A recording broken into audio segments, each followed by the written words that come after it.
గౌరవనీయులు సినిమా పెద్దలు cine artist Ajay Ghosh గారికి పులిచి అభ్యుదయ సేవా సంస్థ తరపున స్వాగతం సుస్వాగతం సార్.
అలాగే ఈ నాటిక పారితోష దాత చుంచు సుబ్బారావు గారికి మా ప్రముఖ సినీ నటులు అజయ్ ఘోష్ గారిని చిరు సత్కారం చేయవలసిందిగా ప్రార్థిస్తున్నాం. Please sir.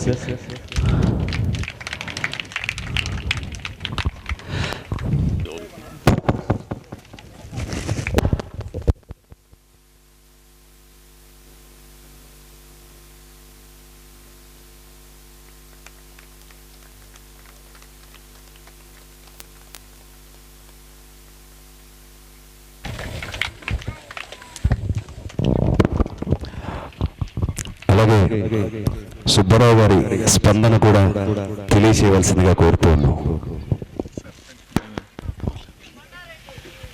ఈ లాస్ట్ ఇయర్ కూడా చాలా బాగా చేశారు. అందుకనే హలో లాస్ట్ ఇయర్ స్వేచ్ఛ నాటిక చూసాం, చాలా బాగుంది. అందుకనే ఈసారి కూడా వీళ్ళని స్పాన్సర్ చేయాలనిపించింది నాకు. అందరూ బాగా చేశారు, ఎస్పెషలీ బాబు బాగా చేశాడు. Thank you. ఒక్క మాటలో చెప్పాలంటే ఇక్కడ ఈ నిర్వాహకులందరూ ప్రశంసనీయులు అయినా కూడా నాగేశ్వరరావు గారు, నేను వారి గురించి ఒక మాట చెప్పకుండా ఉండలేను, దయచేసి క్షమించండి అందరూ. ఒక అలుపెరగని అవిశ్రాంత ఇదిలాగా ఆయన సంవత్సరం నుంచి లాస్ట్ ఇయర్ నాటికాడి ఈ పక్క ఇంట్లో ఉండి మేము వెళుతున్న క్షణం నుంచి ఈరోజు ఈ క్షణం వరకు కూడా మమ్మల్ని రోజు ఫోన్ చేసి, సార్ మంచి నాటిక తీసుకురావాలి, మీరు మా ప్రేక్షకులకి మంచి నాటిక వేయాలి. ఇందాక 7 గంటలకి నాటిక స్టార్ట్ అవుతుంటే 2 నిమిషాలు ముందుండనంగా కూడా నాకు ఫోన్ చేసి, సార్ మంచి ప్రదర్శన రావాలి, మా ఊరి వాళ్ళకి మంచి నాటకాలు చూపించాలని ఎంత తపనండి ఆయనకి. ఒక్కసారి ఆయన కోసం చప్పట్లు కొట్టండి దయచేసి. ఎందుకంటే గొప్ప గొప్ప నాటకాలన్నింటినీ తీసుకొచ్చి మీకు చూపించాలని తపన పడుతున్నాడు. కళాపోషణకి ఆయన ఇది చేస్తున్నారు. సో అలాంటి వేదిక మీద మేము ఈరోజు ప్రదర్శించినందుకు నిజంగా మేమందరం శిరస్సు ఉంచి మీ అందరికీ నమస్కారం తెలియజేసుకుంటున్నాము. ఇక మా అన్న అజయ్ ఘోష్ గారు వారు వేదిక మీద ఉండగా సార్ చేతుల మీదుగా మేము తీసుకోవడం అనేది వారితో నా అనుబంధం 25 ఏళ్ళ నాటి అనుబంధం సార్తో కలిసి మేము వర్క్ చేయడం అంతటి. ఒక్క మాటలో ఆవిడే రచయిత శ్రీమతి జ్యోతిరాజ్ పి శెట్టి గారు, రచయిత, తల్లి పాత్రధారిణి ఆవిడే ఇప్పటికీ దాదాపు 20 పైగా ప్రతి చోట రచయిత్రిగా, నటిగా ప్రశంసలు అందుకున్నారు, ఉత్తమ నటి తీసుకున్నారు. అలాగే ధన్విన్ చిన్నబ్బాయి పాత్రధారి.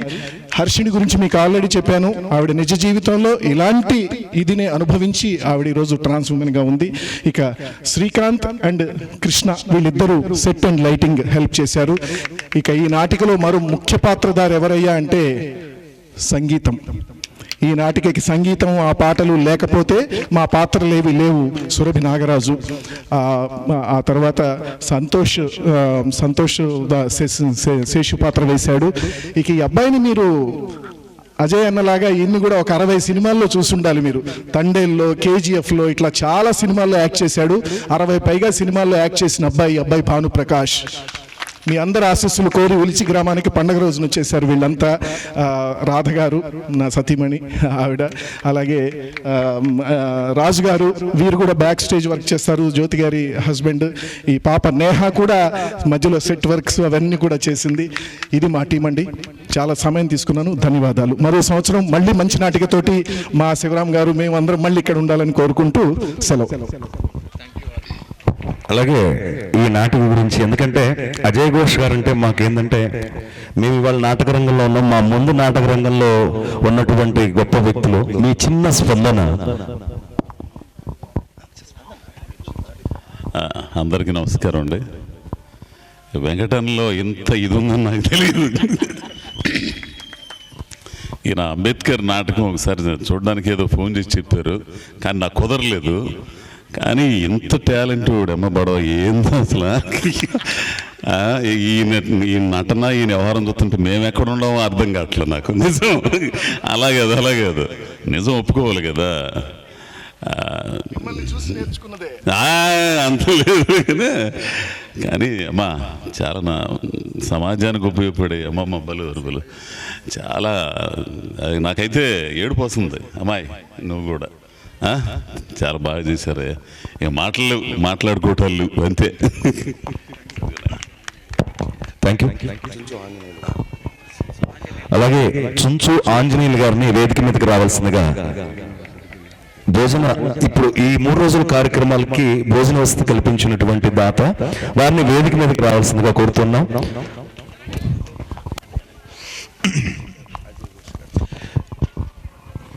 ఈ సంక్రాంతి సంబరాల 3 రోజుల ఈ కార్యక్రమాల్లో ఎంతమంది వచ్చినా సరే కడుపు నిండా తిండి పెట్టి అందరికీ హ్యాపీగా మంచి రుచులతో భోజనం పెట్టిస్తున్నటువంటి మా చుంచు అన్నదాత గారు, వారికి అజయ్ ఘోష్ గారి చేతుల మీద చిరు సత్కారం.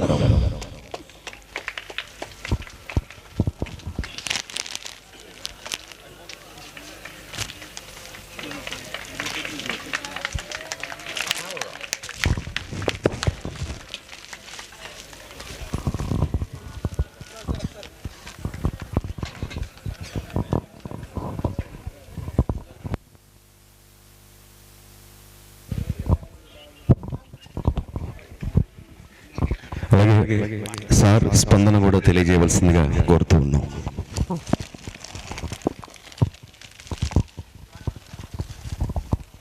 నేను ఎక్కువగా పబ్లిక్ స్పీకర్నే కాదు, బట్ మా ఊరి వాడు అడిగారు కాబట్టి మనం చేయగలిగిన సహాయం చేస్తున్నాం అంతే.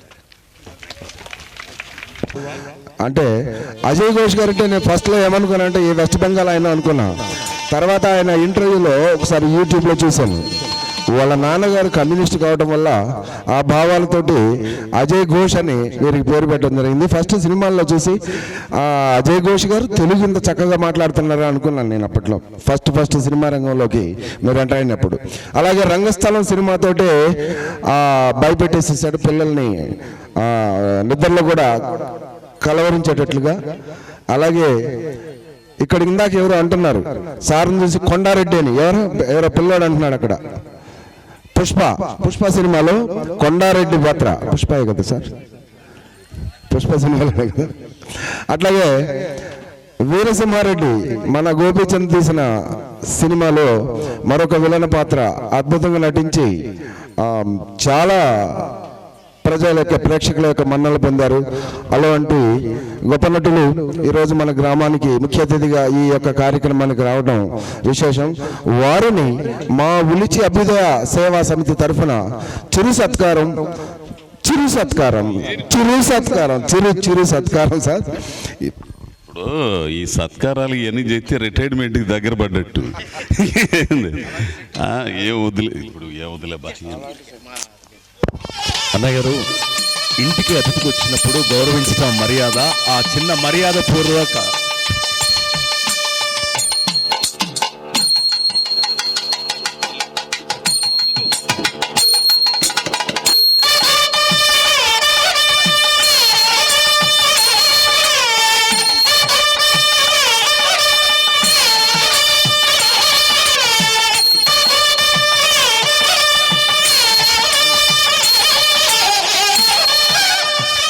అలాగే సార్ యొక్క స్పందన తెలియజేస్తారు. అందరికీ నమస్కారం అండి. ఇప్పుడు వీళ్ళు చెప్పినట్టు, నాగేశ్వరరావు గారు చెప్పినట్టు పెద్ద నటుణ్ణి మన గ్రామానికి ఇచ్చేసారు, ఇవన్నీ డామ్డుష్. నేను మీలో ఒకండి అంతే. సింప్లిసిటీ గురించి మాట్లాడారు. ఒకటైతే నిజం, నేను నిజంలో ఉంటాను, నిజంగా బ్రతుకుతాను, నిజాన్నే మాట్లాడతా, ముసుగేసుకు ఉండను. ఇది ఇండస్ట్రీలో చాలామందికి నచ్చదు. నచ్చే వాళ్ళల్లో మొదటోడు మల్లేని గోపిచంద్. అంత ఇష్టపడతాడు. ఇక తర్వాత పెడితే పేరు విషయం అన్నారు. మా నాన్న కమ్యూనిస్ట్ పార్టీ, ఉమ్మడి కమ్యూనిస్ట్ పార్టీ దగ్గర నుంచి ఉన్నాడు. పాత తరం కమ్యూనిస్టులు అందరూ కూడా వాళ్ళ పిల్లలకి ఆ పేర్లు పెట్టుకునేవాళ్ళు. నా పేరు అజయ్ కుమార్ ఘోష్, అజయ్ ఘోష్ అన్నారు.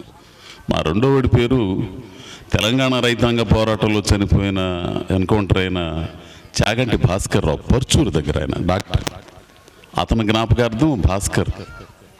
మూడో వాడి పేరు మల్లిక్ బాబు, శ్రీకాకుళ రైతాంగ పోరాటంలో అమరుడయ్యాడు, ఆయన కూడా డాక్టరే, మల్లిక్ బాబు.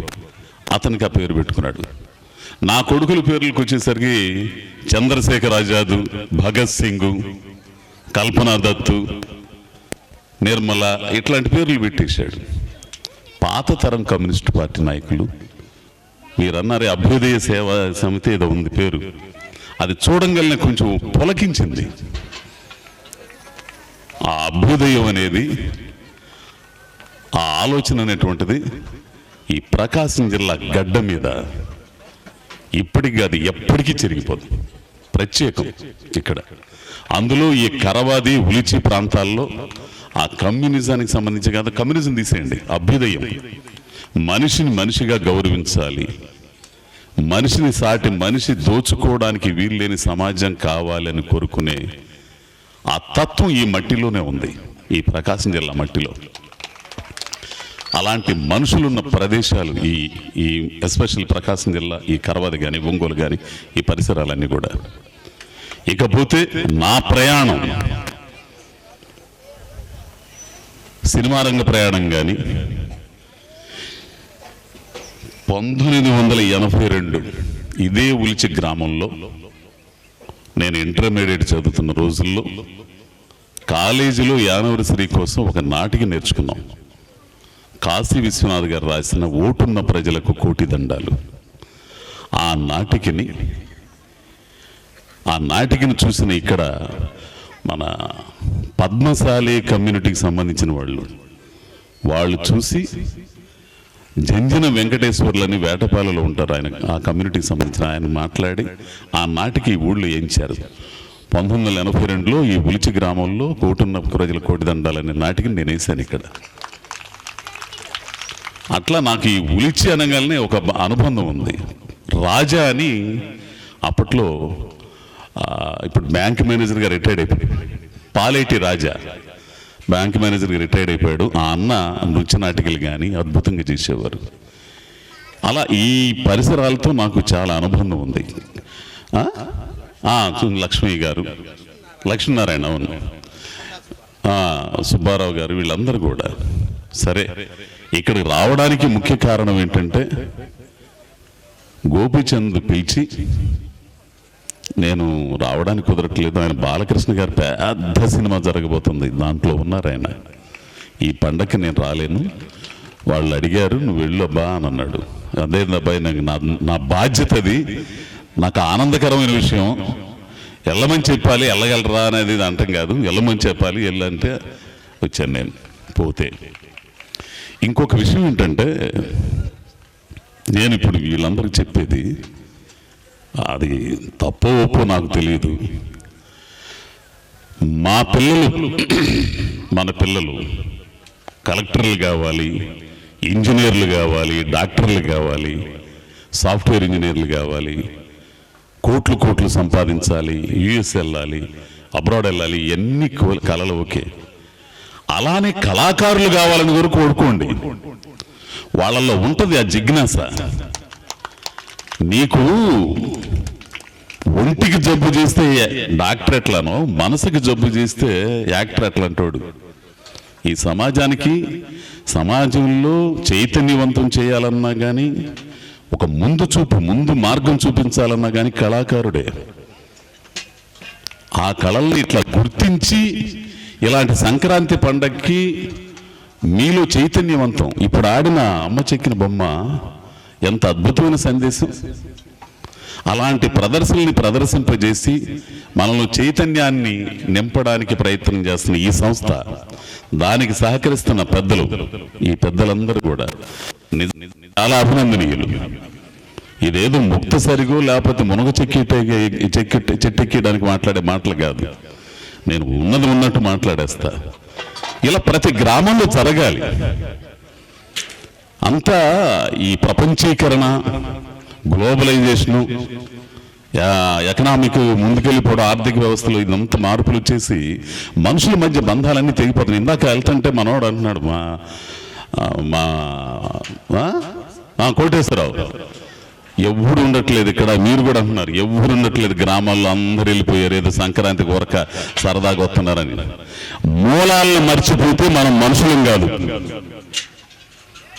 త్వరలో మళ్ళా ఇడిచిపెట్టి మళ్ళీ గ్రామాలకు రావాల్సిన రోజులు రాబోతున్నాయి, గుర్తుపెట్టుకోండి. లేకపోతే జనరేషన్ కూడా ఎందుకు పనికిరాని జనరేషన్ అయిపోయింది ఆ సిటీలో బతికితే. నిజంగా ఈ సంక్రాంతి పండుగ సందర్భంగా ఇలాంటి కార్యక్రమాలు నిర్వహించడం కానీ, అందులో చైతన్యవంతమైన ఏ డీజేలు పెట్టి జంపు చెక్క ఎగరడాలు ఇవి కాకుండా, ఇట్లాంటి అభ్యుదయం అని మా టైటిల్లోనే ఉంది, ఒక చైతన్యవంతమైన కార్యక్రమాలు నిర్వహించడం అనేది నిజంగా మీ అందరికీ అభినందనలు అన్నా. అది ఆ నాగేశ్వరరావు గారు కానీ, వారు కానీ, సహకరిస్తున్న గ్రామ ప్రజలు కానీ, పెద్దలు కానీ, వీళ్ళందరూ కూడా నిజంగా మీరు చాలా గొప్పవారు. ఇది మనస్ఫూర్తిగా చెప్పే మాట. అయితే నా ఇండస్ట్రీకి సంబంధించి పుష్ప తర్వాత నన్ను మళ్ళా బాంబేకి పరిచయం చేసి నార్త్ ఇండస్ట్రీకి పరిచయం చేసింది జాట్ అనే సినిమాలో అతి తక్కువ మంది ఉంటారు తెలుగు వాళ్ళు. ఆ తెలుగు వాళ్ళలో ఒక మెయిన్ క్యారెక్టర్ నాకు ఇచ్చాడు అబ్బాయి, గోపిచంద్ అబ్బాయి. నిజంగా నన్ను గుర్తించి నాకు కొంతమంది నచ్చుతారు ఇండస్ట్రీలో కూడా. అంటే నేను నన్నుగా చూసి నేను ఇష్టపడే క్యారెక్టర్లు కొన్నే ఉంటాయి.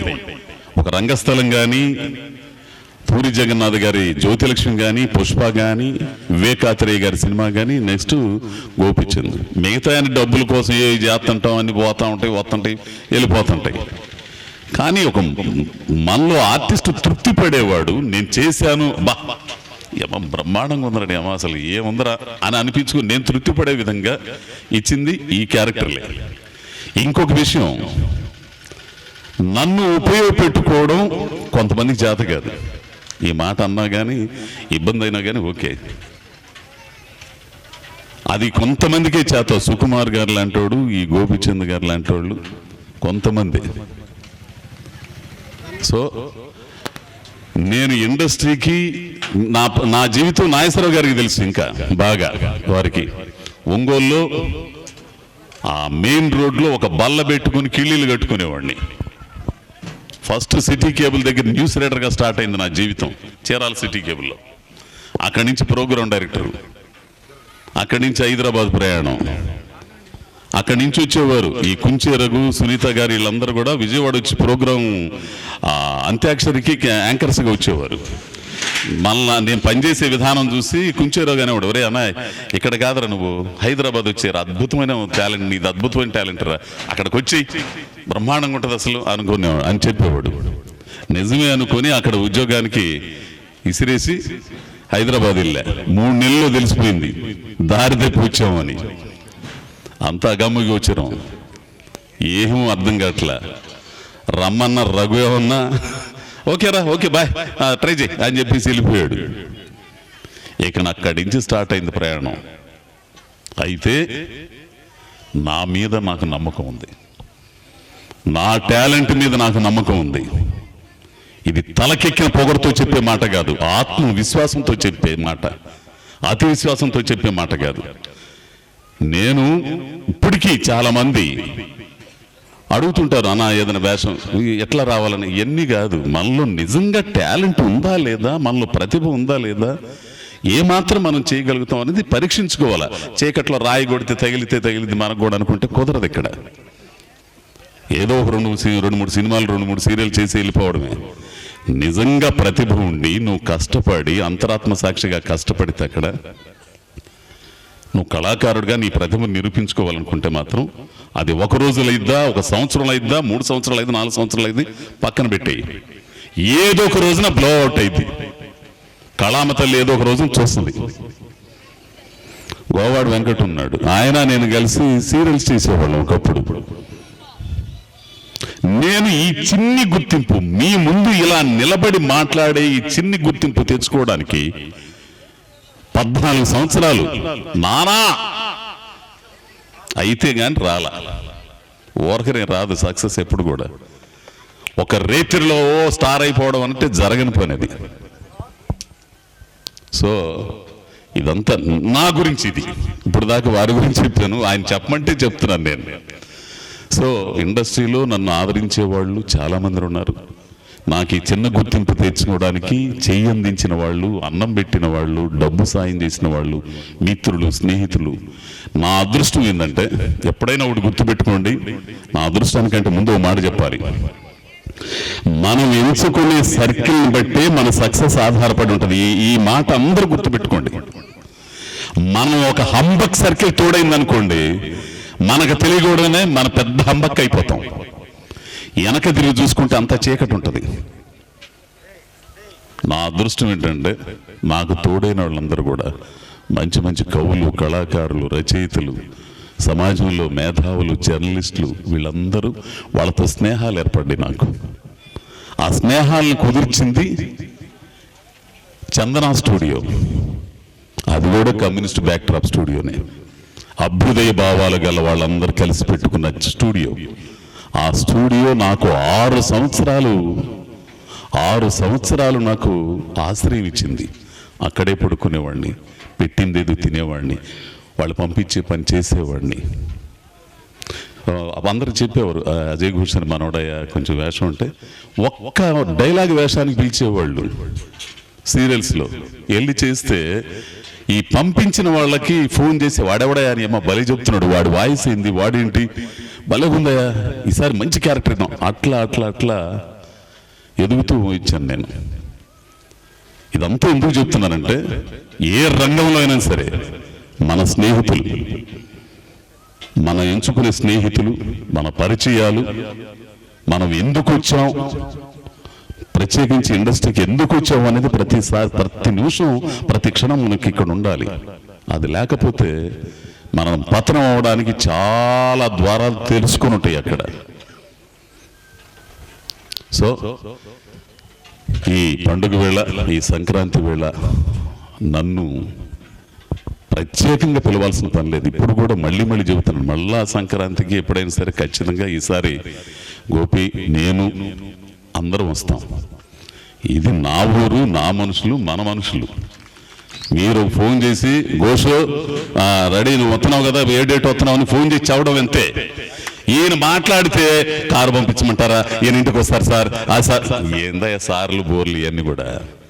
ఆ జై ఘోష్ అని పిలవండి అంతే. నేను ఎప్పుడు మీ వాడిని, మీలో వాడిని, మీ అందరిలో ఒకడిని. నేను మళ్ళీ చెబుతున్నా, సింపుల్ సిటీ ఏంటి ఇవన్నీ ఒట్టి ట్రాష్. నేను నిజంగా ఎట్లా ఉంటాను, నిజంగానే అట్లానే ఉంటా. ఈరోజు సినిమా ఉన్నా ఎట్లానే ఉంటాను, సినిమా లేకపోయినా ఎట్లానే ఉంటాను. ఒకవేళ సినిమాలు రాలేదనుకో, ఇదిగో ఆ పెద్ద ఆయన వాళ్ళ చెరువులో లేకపోతే వాళ్ళ ఫ్యాక్టరీయో వాళ్ళ గేటు ముందు వాచ్మెన్గానే ఉద్యోగం చేసుకుంటా. నేను భ్రమంలో బ్రతకను. దాన్ని ఊహించుకొని, వాపును చూసుకొని బలుపు అనుకోను నేను. అట్లా అనుకుంటే పతనమైన వాళ్ళు చాలా మంది ఉన్నారు ఇండస్ట్రీలో. ఈ జ్ఞానం నేర్పింది కూడా ఈ అభ్యుదయ భావజాలమే నాకు. ఇది గుర్తుపెట్టుకోండి. ఆలోచించే విధానం ఉంటుంది చూసారా, ఆ విధానమే నాకు ఈ జ్ఞానం నేర్పింది, నిజంలో బ్రతకడం అనేది. నేను ఫస్ట్ రావడంతోనే ఆ బ్యానర్ చూడటంతోనే సూపర్ రా బాబు, అభ్యుదయ సేవ సమితి. సో ఈ పరంపరని కొనసాగించండి. ఆ తరం తర్వాత ఆ పనిని చేపట్టే తరం రెడీ అవ్వాలి. మీ పిల్లల్ని అలా రెడీ చేస్తారని, మట్టి వాసన మీ పిల్లలకు చూపిస్తారని, అలా చూపించకపోతే వాళ్ళు మనుషులుగా ఉండరని, మూలాలు మర్చిపోతారని, ఫైనల్గా వాళ్ళు మర్చిపోతారని ప్రతి ఒక్కరు గుర్తుంచుకోవాలని ఈ సంక్రాంతి పండుగ సందర్భంగా నేనేదో చిన్న మాట చెప్తున్నాను. దయచేసి ఇందులో తప్పేదని ఉంటే దయచేసి నన్ను క్షమించండి పెద్దలందరూ కూడా. నేను ఓపెన్గా మాట్లాడాను, నా అభిప్రాయాలు ఇవి, మీ మీద రుద్దట్లేదు. మీరు కూడా ఆలోచించమని కోరుకుంటూ సెలవు తీసుకున్నాను. Thank you. హలో. అలాగే ప్రతి సంవత్సరం మనం ఇక్కడ ఉలిచిలో ఇంత గొప్పగా జరుపుతున్న కార్యక్రమాలకి సైలెంట్గా వచ్చి కూర్చుంటారు ఎంతో పెద్ద మనిషి, గొప్ప వ్యక్తి శ్రీ అన్నమనేని శ్రీరామ్మూర్తి గారు. గోపీచంద్ని ఇంటర్మీడియట్ నుంచి చదివించి ఇంత ఉన్నతికి తీసుకొచ్చిన శ్రీ అన్నమనేని శ్రీరామ్మూర్తి గారిని వేదికపైకి రావాల్సిందిగా సాదరంగా ఆహ్వానిస్తున్నాము. అది అంటే నాటికి ఇబ్బంది అవుతుంది సార్. సార్ మీ చేతుల మీదగానే. అయ్యో అంత అదృష్టం.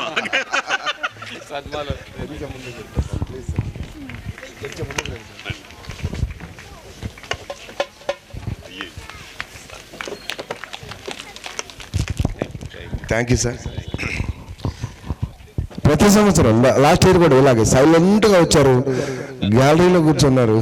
ఎవరంటే మా గోపిచంద్ గారి బాబాయ్ అంటే నేను ఆశ్చర్యపోయాను. చాలా thank you sir. Thank you very much sir.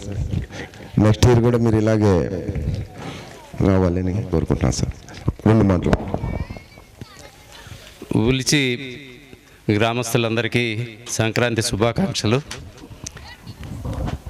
యాక్చువల్గా నా వృత్తి జర్నలిజం.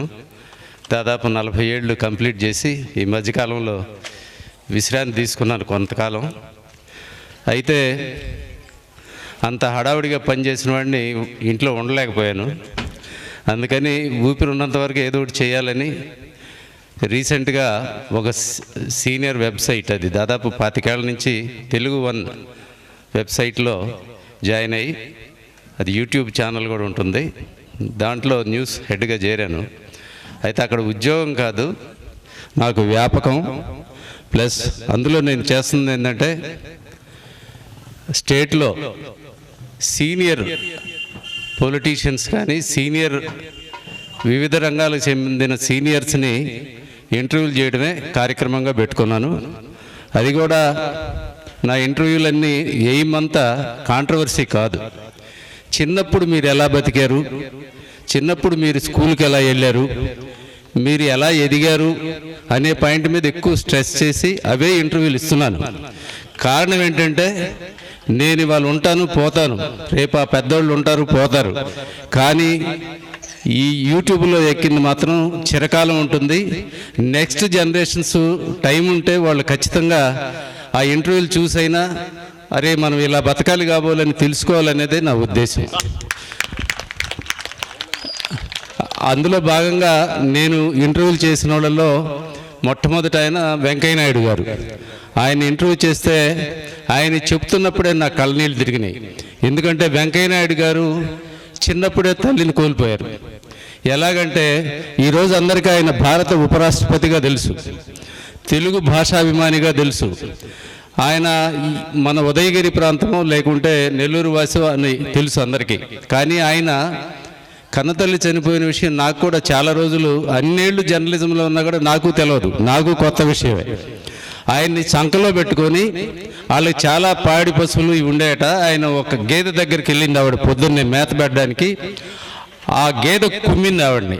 కుమ్మేటప్పటికి ఆవిడకి ఈ డొక్కలోని గుండెలో నుంచి ఒక కొమ్ము వెనక్కి వచ్చింది. చంకలో ఉన్న బిడ్డను ఆమె ఏం చేసిందో తెలుసా? అంటే వెంకయ్య నాయుడిని ఇసిరి గడ్డి మీదకి వేసింది. ఆయన అలా బతికిపోయాడు. ఆ తర్వాత ఆవిడ చనిపోయింది. అది ఆయన విషాద గాథ. ఇదంతా నా ఇంటర్వ్యూలో ఇచ్చాను. చాలామంది దాదాపు 1,00,000 మంది పైన చూశారు. అంటే ఇలాగే పిఎస్ రామ్మోహన్ రావు గారు, ఆయన గవర్నరు, మాజీ డీజీ హెచ్జే దొర, ఇలాంటి వాళ్ళు సెలెక్టివ్గా కొంతమందిని, అంటే చాలా చరిత్ర ఉన్నోళ్ళు, చాలా అనుభవం ఉన్నోళ్ళు, వివిధ రంగాల్లో పనిచేసిన వాళ్ళని సెలెక్టివ్గా తీసుకొని నా ప్రొఫెషన్ చేసుకుంటున్నాను. అందువల్ల నేను ఎప్పుడు గోపి నా దగ్గర పెరిగాడు అంటే అది కుటుంబ సభ్యుడిగా అది నా బాధ్యత. అది నేను ఎప్పుడో నెల్లూరులో ఈనాడులో ఒక 25 ఏళ్ళు పనిచేశాను. ఆ పనిచేసేటప్పుడే నా దగ్గర గోపి వచ్చాడు. ఇప్పటికి కూడా గోపి ఎలా ఉంటాడు అంటే స్కూల్ వదిలేక ఇంటికి ఎలా వస్తారో, షూటింగ్ అయిపోయాక ఆఫీస్ పని అయిపోయాక నేరుగా ఇంటికి వస్తాడు. కానీ సినిమాల్లో చాలామంది అట్లా రారు ఇంటికి. వాళ్ళకి బయట వేషాలు చాలా ఎక్కువ ఉంటాయి. చాలామంది అడిగారు అటువంటి, నీకు ఎలా వచ్చింది, నీకు ఇంత డిసిప్లిన్, ఇంత కామ్గా ఉంటావు, నీకు ఎట్లా అలవాటు పడ్డావు అంటే, నేను మా బాబాయిని చూస్తూ ఎదిగాను, ఆయన ఇంతే, ఆయన పనేది ఆయన చూసుకుంటాడు, ఇంటికి వచ్చేస్తాడు. అంటే నాకు ఇదంతా జీవితంలో మా అమ్మా నాన్నల దగ్గర నుంచి నేర్చుకున్న డిసిప్లిన్ కావచ్చు, మనం కుటుంబ పరంగా రైతు కుటుంబాల నుంచి ఎదగడం కావచ్చు, ఇవన్నీ మనకు నేర్పినాయి. అదే గోపికి వచ్చింది. వాడికి ఎప్పుడు అదే మేలు చేస్తుందని, వాడి క్రమశిక్షణే వాడిని వృద్ధిలోకి తెస్తుందని నేను విశ్వసిస్తున్నాను. ఇక్కడ గోపి ఈ బొద్దులూరు వారి పాలెంలో అమ్మమ్మ గారి ఊరిలో పెరిగిన వాడికి చదువుకుంది ఇక్కడే కాన్వెంట్లో కాబట్టి ఉలిచితో వాడి అనుబంధం చాలా ఎక్కువ. ఈ ఉలిచితో నాకు మరొక అనుబంధం ఏంటంటే, మన నన్నపనేని లక్ష్మీనారాయణ గారు, మా పెద్దత్త గారి కుమారులు, ఎప్పుడు నాకు బావమరిది అంటే ఆయన ఒక్కడే ఉండేవాడు. నేను వస్తూ పోతూ ఖచ్చితంగా శివుడి దర్శనానికి వెళ్ళేటప్పుడు నందీశ్వరుని చూసినట్టు నేను ఖచ్చితంగా ఇక్కడ వచ్చి మా పెద్దత్త వాళ్ళ ఇంట్లో కనపడి వాళ్ళని చూసి వెళ్తాను. అంతగా నాకు ఉలిచితో సంబంధం ఉంది. నన్ను గుర్తించి నన్ను ఈ వేదిక మీదకి పిలిచినందుకు మీకు చాలా ధన్యవాదాలు. తర్వాత నాటక రంగానికి సంబంధించి నాకు కూడా చాలా ఎక్స్పీరియన్స్ ఉంది. నేను 7వ తరగతి చదివేటప్పుడే ఇదే సేమ్ సత్య హరిశ్చంద్రలో లోహితాసుడి పాత్ర పోషించాను. ఎందుకంటే ఆ రోజుల్లో చంద్రమతికి మా ఊర్లో మిషన్గుట్టి అంజయ్య అని దిట్టగా ఉంటాడు, అతన్ని వేశారు. అంటే ఆ రిహార్సల్ దాదాపు 2 నెలలు జరిగాయి. ఆ చంద్రమతి భుజం మీద పాము కరిచి చచ్చిపోతాడు లోహితాసుడు. ఆ భుజం మీద నేను ఆ రిహార్సల్స్లో రోజు నన్ను మొయ్యలేక దించేసి కింద పడేసి ఆ కండ వేసుకొని ఆయన యాక్ట్ చేసేవాడు. అంతగా అయితే అన్ని రోజులు రిహార్సల్లో సత్యహరిశ్చంద్ర నాటకాన్ని చూసిన తర్వాత నాకు తెలుగు భాషాభిమానం బాగా పెరిగిపోయింది. అప్పటి వరకు నాకు మొదట్లో ఆ పద్యాలు అర్థమయ్యేవి కాదు. కానీ వినగా వినగా వినగా ఎవరు చెప్పకుండా దాంట్లోని తాత్పర్యం అంతా నాకు ఎక్కేసింది. ఇప్పటికి కూడా బాలసుబ్రహ్మణ్యం గారి పాడుతా తీయగాలో కొంతమంది పిల్లలు పాడితే ఆయన ఉపమానం చెప్తుంటే అసలు అది నాది కదా నాటకం అనే ఫీల్లో నేను ఎంత ఎంజాయ్ చేశానో. ఇప్పటికీ టైం ఉన్నప్పుడు ఇంట్లో అదే పెట్టుకొని చూస్తాను నేను. అంతగా నాకు హరిశ్చంద్ర నాటకం మీద అభిమానం. నేను 9ంటికి వస్తానంటే ఇప్పుడు మన గోపి వాళ్ళ అన్నయ్య వాడు శ్రీను లేదు, ఇక్కడ ఘోష్ గారు వచ్చారు, రమ్మని కాల్ చేస్తే వచ్చాను నేను. తప్పకుండా మీ ఇక్కడ ఇంత పల్చగా ఉంది డయాస్ అంటే కారణం చేతిలో చండాలం, దానికి నేను పెట్టుకున్న పేరు ఏంటంటే అది సెల్ ఫోన్ వచ్చి ఈ డిజిటల్ ప్లాట్ఫామ్ వచ్చిన తర్వాత దారుణం ఏంటంటే మనం జాంబిరెడ్లు అయిపోయాం. జాంబిరెడ్డి అని ఈ మధ్య ఒక సినిమా వచ్చింది, అందరికీ తెలుసు కదా. అసలు మన లోకంలో లేరు జనం. అంటే ఇప్పుడు జనాన్ని నార్మల్గా తీసుకురావాలంటే ఏమవుద్దో తెలియదు, ఎట్లా చేయాలో కూడా తెలియదు. ఇప్పుడు ఒకరితో ఒకరి సంబంధాలు లేవు. ఒక ఇంట్లో 4, 3, 2 ఎవరున్నా కూడా ఎవరు ఫోన్ వాళ్ళు చూసుకుంటున్నారు తప్పితే ఎవరు పరస్పరం మాట్లాడుకునే పరిస్థితులు లేవు. చాలా దారుణమైన పరిస్థితుల్లో ఉన్నాం మనం. ఇది మత్తు మందు గంజాయిల కంటే ప్రమాదంలో ఉన్నాం మనం. ఖచ్చితంగా ముందు ఏం జరుగుతుందో తెలియదు. ఈ ఏఐ వస్తే ఇంకో వినాశనం కూడా జరగవచ్చు. సైన్స్ని మనం సద్వినియోగం చేసుకోవట్లేదు, సైన్స్ని మనం విధ్వంసానికే వాడుకుంటున్నాం. అందువల్లే ఈ నాటకాలు, కల్చరల్ ప్రోగ్రామ్స్ ఒకప్పుడు ఈ టీవీలు ఇవన్నీ లేనప్పుడు సాయంత్రం మేము ఊళ్ళో నాటకం వేస్తున్నారంటే ఉదయం నుంచి స్టేజీ గట్టి దగ్గరే ఉండేవాళ్ళం. ఎందుకంటే అంత పిచ్చి చిన్నపిల్లలం కదా, ఓన్లీ ఎంటర్టైన్మెంట్. ఈ నాటకాల్లో నేను లాస్ట్ టైం కూడా మేము అనంతవరం వెళ్ళాం, గోపికి సన్మానం చేస్తున్నారంటే వెళ్ళాను నేను. ఆ రోజు కూడా ఘోష్ గారు వచ్చారు. అక్కడ ఒక నాటకం చూసి ఆయన కళ్ళనీళ్ళు పెట్టుకుంటున్నారు. నాకు అదే పరిస్థితి. అక్కడ ఒక తండ్రి సెంటిమెంట్ మీద నాటకం అది. ఇవన్నీ ఎందుకు చెప్తున్నా అంటే ఈ పిల్లలకి కానీ ఇప్పుడున్న పెద్దలు కానీ మనలో ఈ సెల్ ఫోన్ అలవాటు సృజనాత్మకత అంటే ఆలోచన శక్తిని చంపేస్తుంది. కనీసం ఈ నాటకాలు చూసైనా కొంతలో కొంతను ఒక గంటన్నా మన వైపు ఆలోచిస్తారా అని నేను ఆశపడుతున్నా. I wish all the best to the organisers. Thank you.